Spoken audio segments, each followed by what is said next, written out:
یا مالک انیختاس مسلمان جان شامرادوف سندای خیاط خامچی را تغییر داد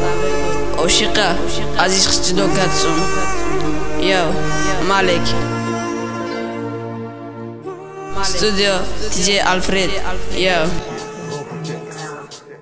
گل زورا خزان کردن باغبونه چوپان کردن سندورا چیکار کردن کم بغلا پس دادن اول خیاط گل زور بود خوزی را خزان کردن عاشقی را گم کردن عشق دبین سون کردن کم بغل فیغان کردن از عشق جدا کردن آدم ها فسان شیده عاشقی بسوندار شیده بابام به درخت شیده دهقان به زمین شیده شکاری کرده شیده کم بغل از جدا شیده دخترها شوگر شیده